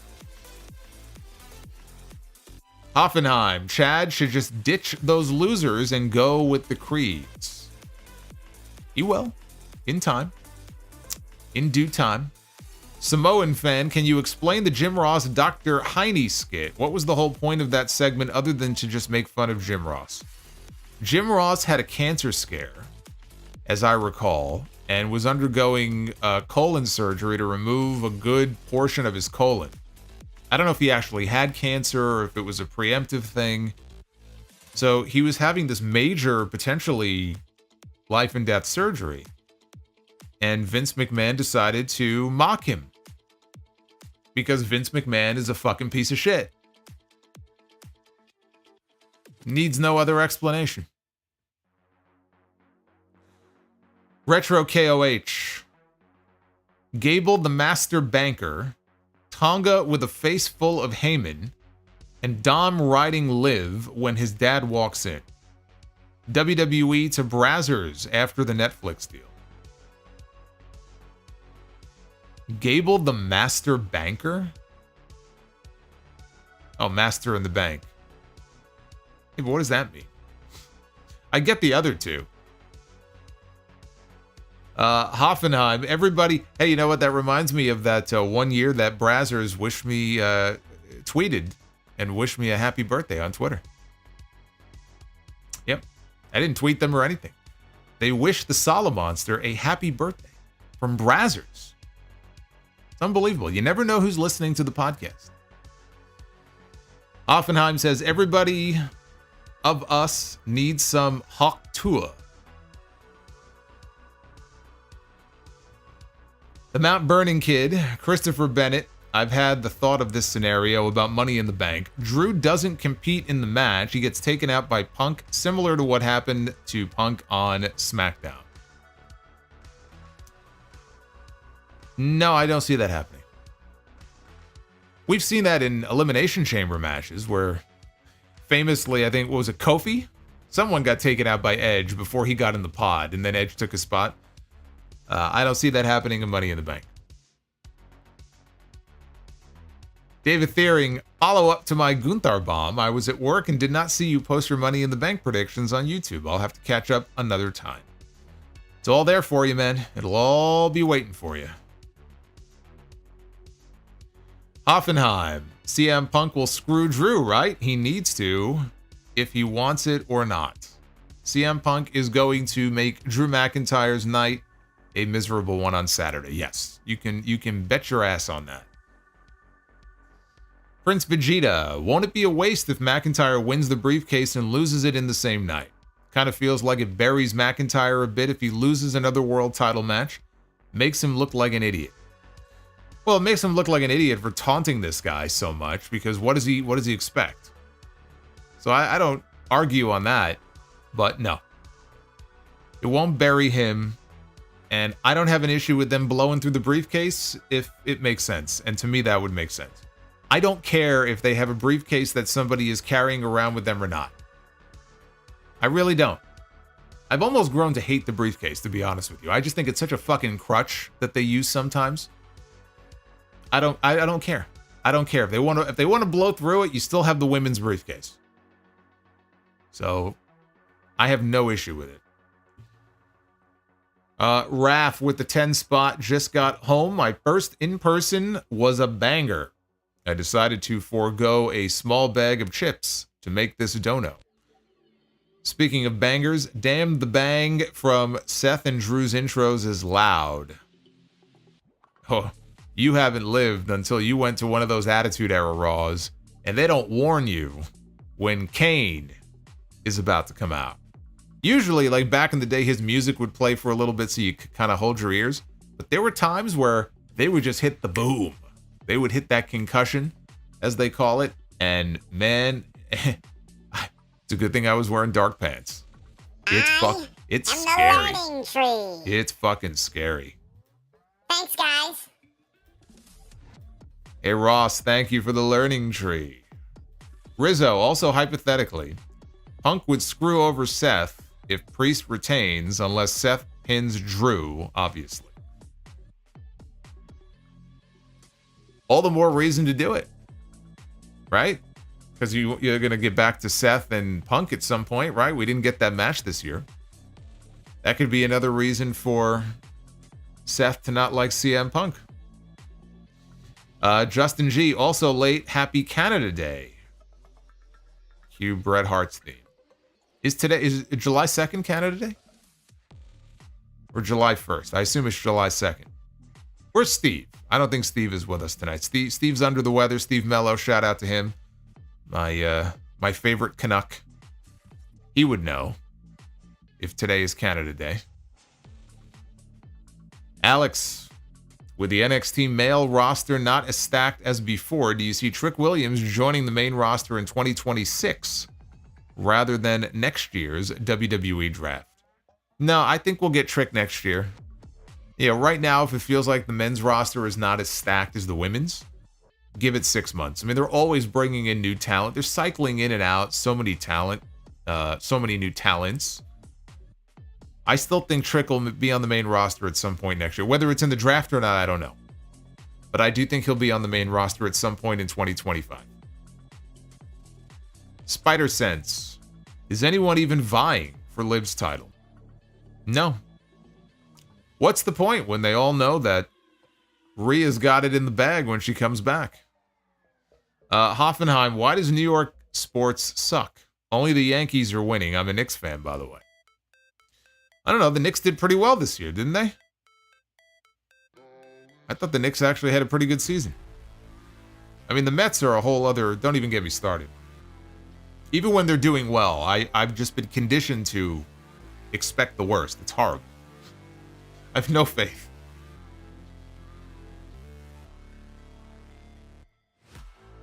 I've been burned so many times. Darth Panic. So does Drew go over Punk when they have their match at SummerSlam? Yes. Drew McIntyre, I think, wins the first match.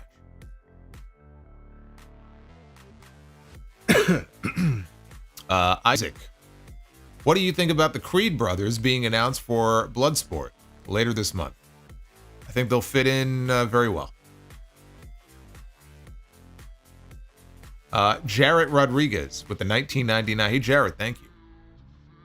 What do you think the ceiling of success is for Ludwig Kaiser? He's a good in-ring worker, and his promo work is not half bad either.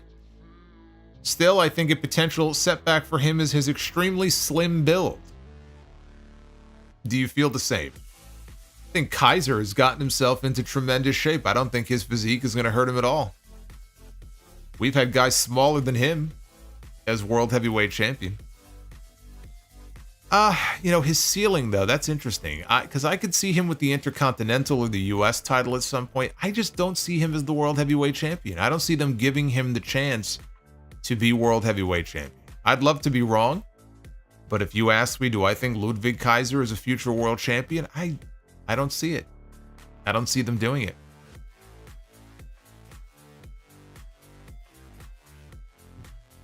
We've got a $1.99 here from, we'll call him you. Hey, you. Says, hey, is John Cena for the Batista? I'm so confused. You're not the only one. Thank you, you. Devin from New Jersey. Is KO the Bloodline's greatest rival? The Bloodline's greatest rival. That's a good question. I mean, he'd have to be up there. Think of all the matches he had with Roman. He had at least 3 pay-per-view matches with Roman for the title. Now he's feuding with them again. Yeah, he probably is. mean, Brock and Roman feuded, you know, just a ridiculous number of times, but a lot of that wasn't Bloodline, you know? That was pre-Bloodline. Base Beer says, Road Warrior Hawk Tua. Do you feel him, sir? Terrible. Terrible. Although I'm sure, you know, Hawk, back in the day, I'm sure he got plenty of Hawk Tua on the road. Among other things. Ross Lawman with the 12.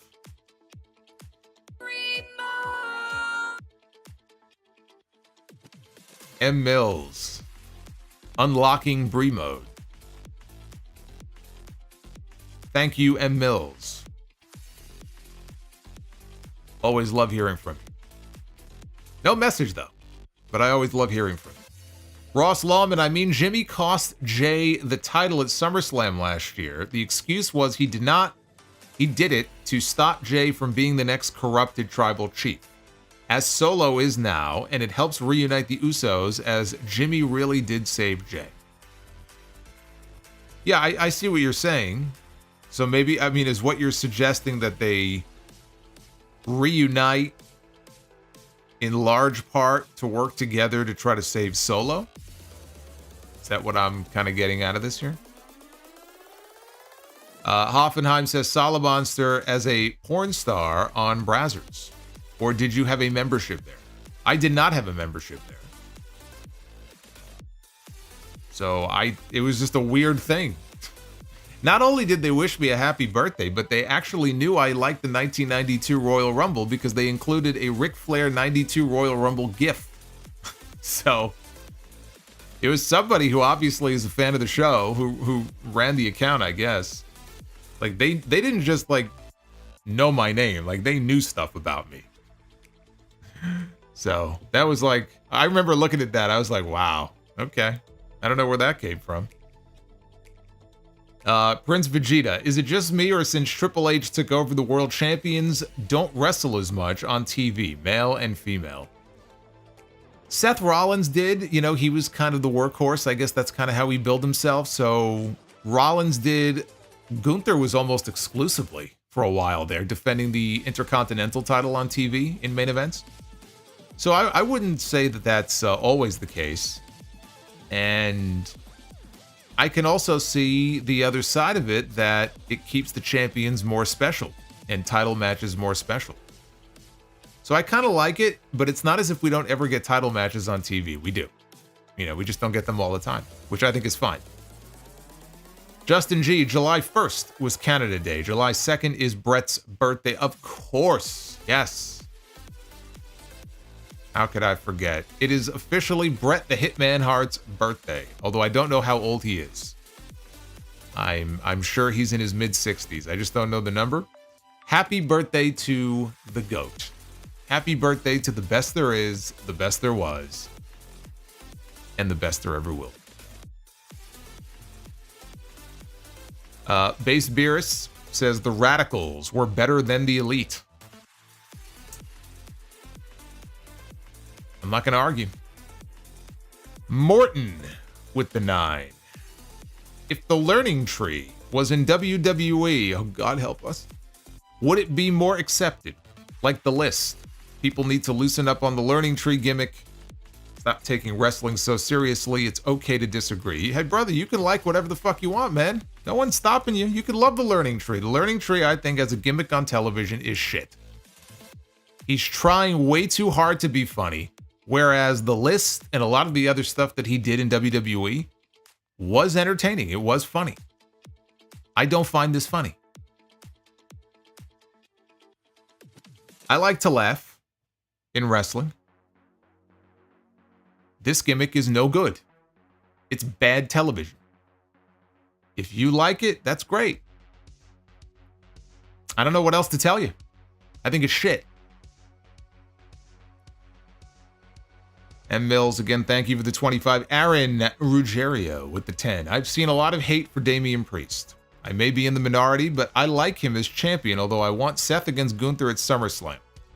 What do you think of Damian as champion and of him overall?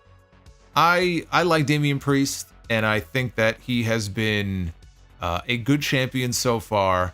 He doesn't have that marquee name, I don't know if he ever will be looked at in the same way as a Seth Rollins. Rollins has been around for years, though. You know, Priest has only been in this position for a few months.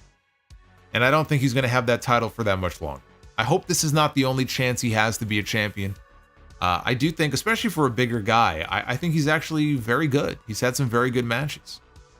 But his star is not at that level. So when you hear his name mentioned, you don't necessarily think of him as being the one to close the show. Because he's just not, he doesn't have that name recognition yet. He doesn't have that level of star power.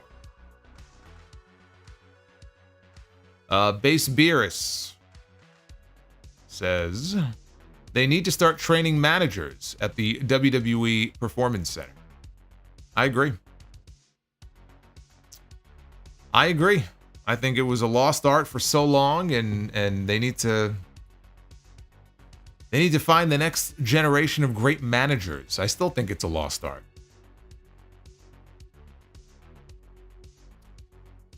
Base Beerus says Brazzers is watching now.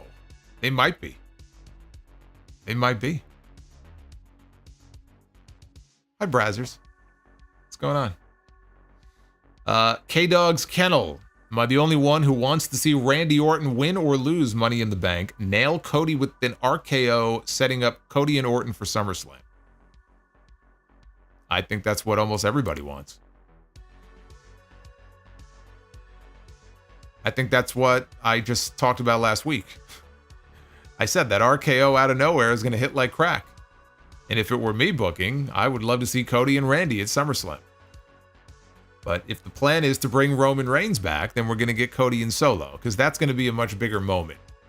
It's all about building to the return of Roman Reigns.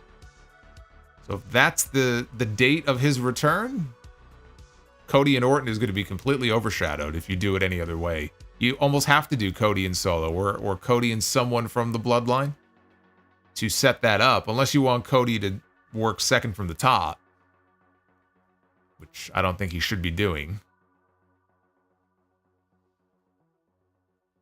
Ross Lawman. I did not have a Brazzers account then. Interesting. Also, will send email about Jay and Jimmy Uso, as it may cost me a lot to explain in Super Chat. Yeah.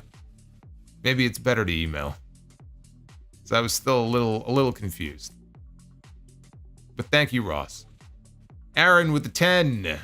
Aaron, thank you. I was at Dynamite in Buffalo this week, and the Learning Tree segment sucked. A lot of people in my section, including me, were chanting, "Please retire" to Jericho. Oh, we heard you. I heard those chants. Jericho just doesn't have it anymore. You know, it's funny, like in the ring, like Jericho has his moments, but it's just, I'm just so tired of it. He just needs to go away for 6 months. You know, come back, kind of hit the reset button. If anybody would benefit, I think, from disappearing for a while, it would be Jericho. Maybe there's a good Fozzy tour that he needs to go on soon. Hoffenheim, which porn star female is the GOAT? Question for everybody. There you go. It's all open to the chat. Have at it. Have at it, guys. I was a Shannon Tweed guy back in the day. Just because, you know, you'd be flipping around on those cable stations and you'd come across like Showtime 2, 3 o'clock in the morning.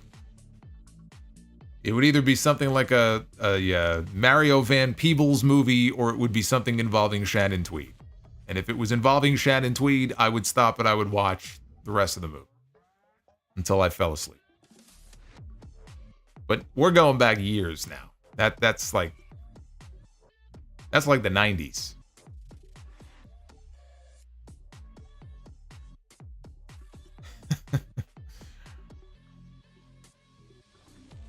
Base Beerus, Lord of the Ring, Return of the Tribal Chief. And Dom Joseph, I see Batista in Braun Breaker. Yeah, I mean, maybe in the face a little bit, but I don't see it. Batista was just a freak. He had that freaky physique. he's just a big guy. You know, Braun Breaker is really not that big, you know, relative to some of the other people on the roster. Like, you put him in the ring with Drew McIntyre, I feel like Braun would look small next to him, right? But he's got that explosiveness, he's got that intensity. That's what makes him so fun to watch. Oh my God, Tara Patrick. There's a name I haven't heard in like 20 years. Holy shit. Tara Patrick. Oh my God.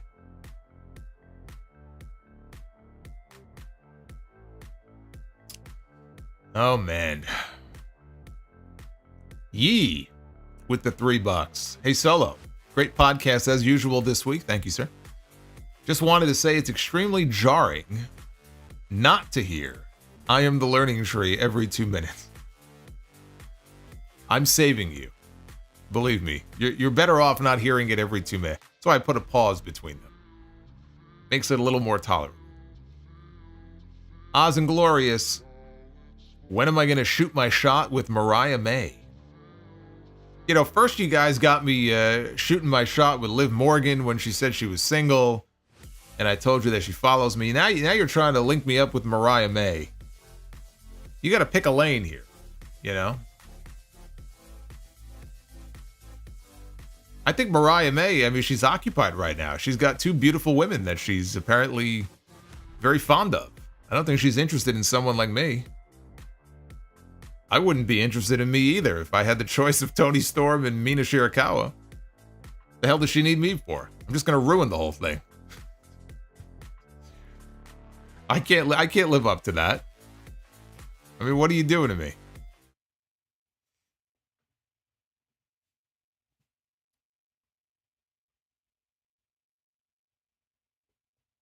Get Mariah on my get Mariah for hog. Oh, jeez. Gonna get myself in trouble. All right.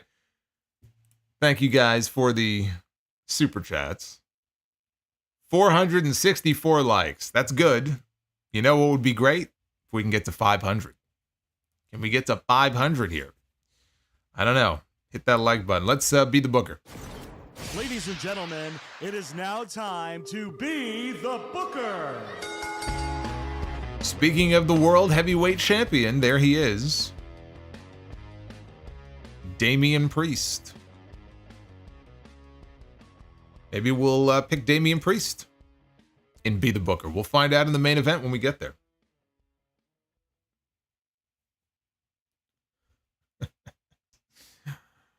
Okay. Here we go. Tag team Be the Booker. This is our second time, by the way, doing Be the Booker. We did Be the Booker this afternoon during the Forbidden Door stream. We begin with the Banger Bro. Speaking, we're talking about Brazzers. Now we got Bang Bros here on the screen. Look at this. Drew McIntyre and Sheamus. Didn't last very long, but they were a good team, right? Just saw them in the main event tonight on this show. Drew McIntyre and Sheamus. We're off to a great start here. Banger after banger after banger. McIntyre and Sheamus against Los Conquistadors and El Torito. Look at El Torito.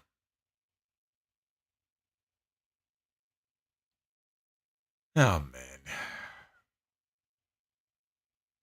Wait a minute. Didn't Drew McIntyre take a bump?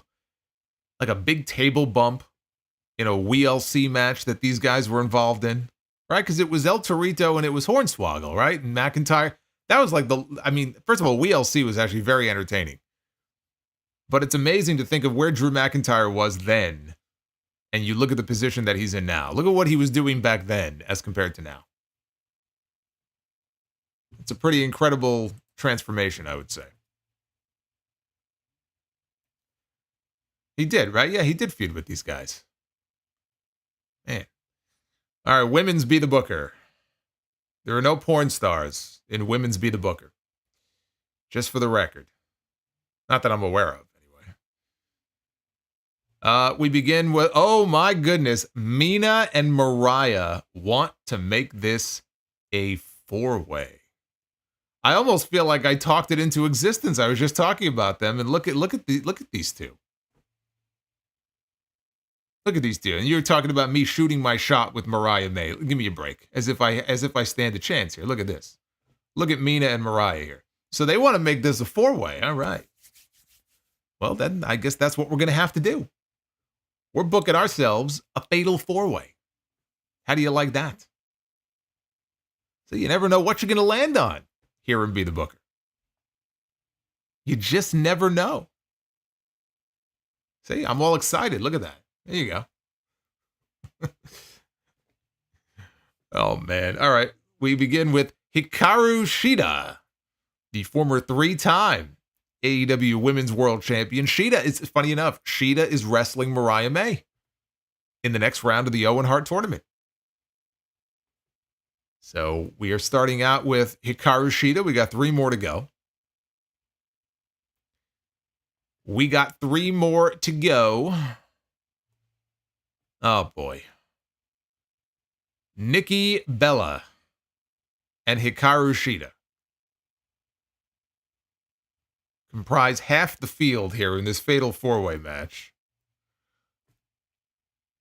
Nikki Bella and Hikaru Shida is going to beat the living piss out of Nikki Bella. I have a feeling with that kendo stick. We have the man, Becky Lynch. Becky Lynch and Hikaru Shida. That'd be a pretty good match. All right, we got one more spot to complete the fatal four-way. It's pretty good so far. It's pretty good so far. And we conclude with the Professor, Serena Deeb. There's more good than bad in that match. Serena Deeb, Hikaru Shida, Becky Lynch, and Nikki Bella. Maybe they could all gang up on Nikki. Take her out of the match. And we end up with a triple threat. What do you think about that? All right, main event time.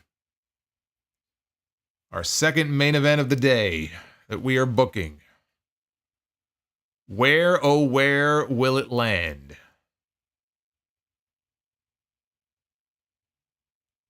We just belled a Bella in a match. I know. Am I feeling okay? All right, we begin with the United States Champion, Mr. Crypto Zoo himself, Logan Paul, is kicking us off here in Be the Booker in our main event.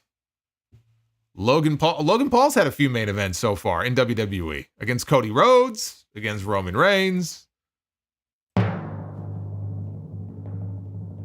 And now, who will his latest opponent be?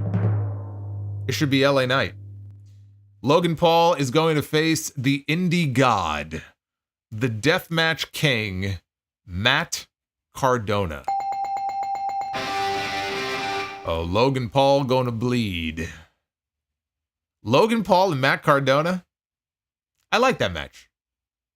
I do. I like that match. Two big social media guys. Oh, this is going to cause some controversy, I could tell.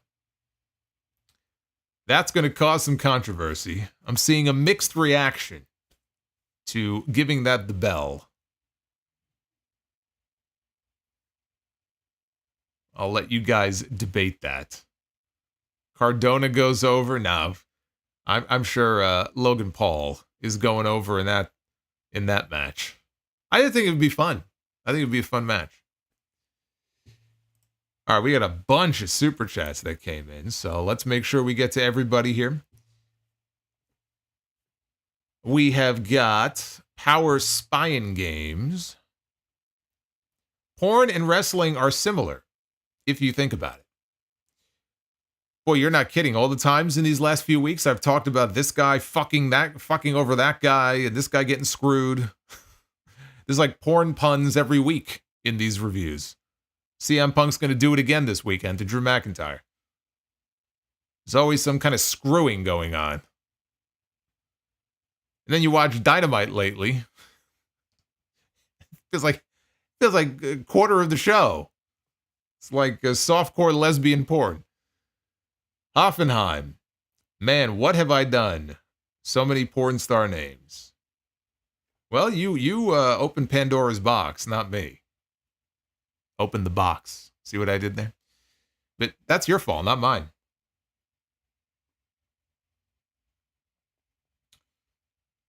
Don't look at me. Don't look at me.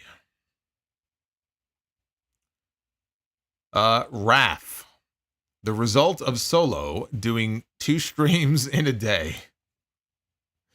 What are you blaming me for? I didn't bring it up. Aaron says, one more question for you. When does Ted Cruz make his debut on the stream? Never. Never. Not going to happen. And Ross Lawman, YouTube opens investigation on why a crazy number of screenshots have been taken on a live chat. Wrestling fans breaking all records in 2024. Well, hey, they're talking about it in the context of work rate, right? I mean, if you're going to compare porn and wrestling, we should grade them on the same scale. We should give star ratings, and Meltzer should give star ratings.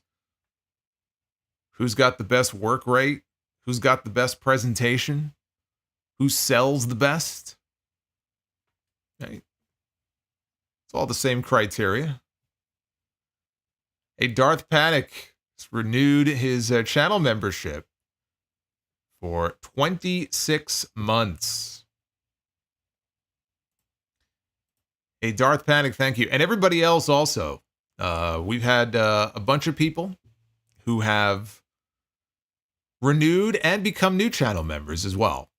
So I want to say thank you to all of you guys. I thank you very much. And so does Abella Danger. Did I say that?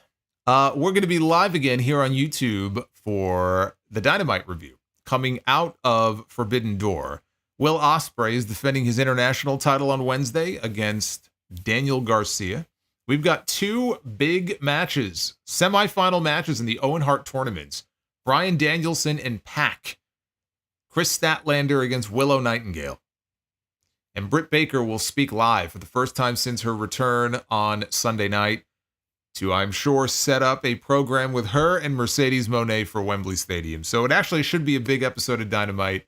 And then, of course, Friday night, live after SmackDown.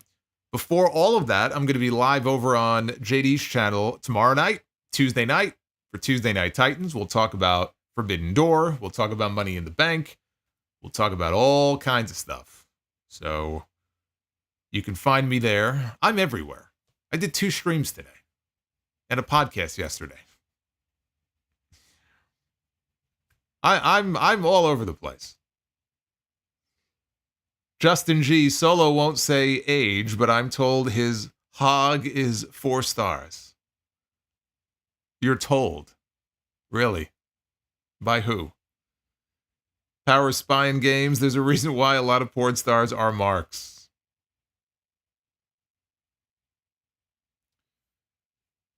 Oh man, what a way to close out the stream. Be well. Stay safe. Thank you for hanging out with me on a Monday night. Have yourselves a great Tuesday. Join us on the other channel for TNT tomorrow night. And if you missed it, episode 868 of The Sound Off. 2 hours up for your listening pleasure right now on Spreaker, Spotify, Apple Podcasts, and wherever you get your audio podcasts. Leave 5 stars as well. And leave a comment under the episode. It's very helpful to the show. I'll see you guys on Wednesday night after Dynamite. Take care, guys.